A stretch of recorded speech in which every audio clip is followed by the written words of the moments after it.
Hey guys, welcome back to my channel. So in this video, I'm going to show you two methods for printing Fibonacci series. The first one is iterative method and the second one is recursive method. So first of all, what is a Fibonacci series? It is a series of elements where the previous two elements are added to get the next one, starting with 0 and 1. Suppose you have been given an input n equals to 10 and you have to print its Fibonacci series. So you will start from 0 and 1. Then the next element will be 0 plus 1, that is 1. Now the next element will be 1 plus 1, which is 2. Then the next one will be 1 plus 2, which is 3. Then the next one will be 2 plus 3, which is 5. And so on. You have to do it up to n times as per your input. So let's check out the two methods. First of all, I will be showing you the iterative method in Eclipse IDE. So here I have created one class called Fibonacci. I have named it Fibonacci, and inside this I'm going to create a method. So I have named it static void Fibo1, and in the argument I have passed integer n. Now I will be doing its implementation. So first of all, we have to declare two integer variables for 0 and 1. So let's start. Int num1 equals to 0 and num2 equals to 1. So I'll be using a while loop here. So I'm going to declare a variable for that. So let's say int counter equals to 0. Now I will start my loop while counter less than n. What I want to do, I have first I have to print num1, right? So let's do it.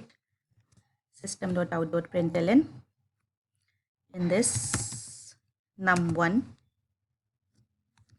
and then once I will be printing the first number, then I have to, for getting the second number, I will have to do the addition of previous two number. So for that case, I am taking a new variable int num3 equals to num1 plus num2. Okay.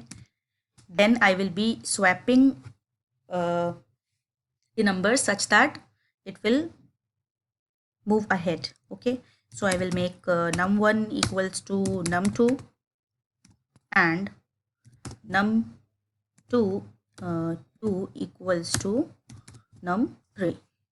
Okay. Now for doing it n times, I am going to increase my counter. Counter equals to counter plus 1. Okay. So this is the method. So let's try to run it. Before that, I'm going to call this method here. So first define your n. Let's say int n equals to 10, and now I'm going to call this method Fibo1 with this n.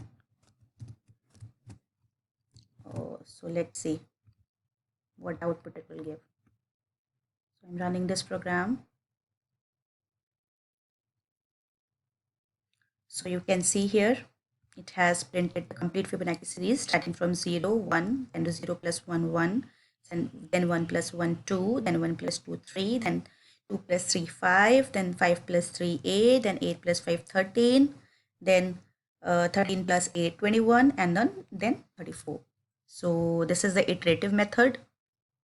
Now let's move to recursive method. So in recursive method, what we will be doing is first we will check if the value of n is less than 1. So first we will get the number whose Fibonacci series needs to be calculated. Then recursively we will be iterating from value n to 1, and every time we will be checking if the value called recursively is less than 1, then we will return n. Here it's written 1, but we will be returning n because we are checking for the value is less than 1. Okay. And if it is not, then what we will be doing is we will recursively call the function for the previous two values as recursive function n-1 and recursive function n-2. See this diagram from here n is 5, so it is not less than equal to 1. So here what we will be doing is we will call this function f of 4 plus f of 3. Again, recursively it will happen, same thing happen, will take place at this point. If it is less than 1, so it is 4 which is not less than 1, so what will happen? It will call f of 3 plus f of 2. So it will recursively call itself, the function will recursively call itself until it will reach to the base condition, and this will ultimately print your Fibonacci series. Let me show you how. So here let's create another function. So in this static, so it will not be void because it will return something. So I am going to make its type as integer. Static int. Let's name it Fibo2. Okay, and inside this I am passing the argument as n.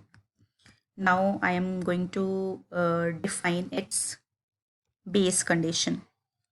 If n is less than equal to 1, then what I want to return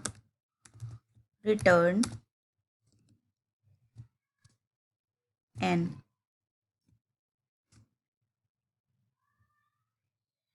Else I want to return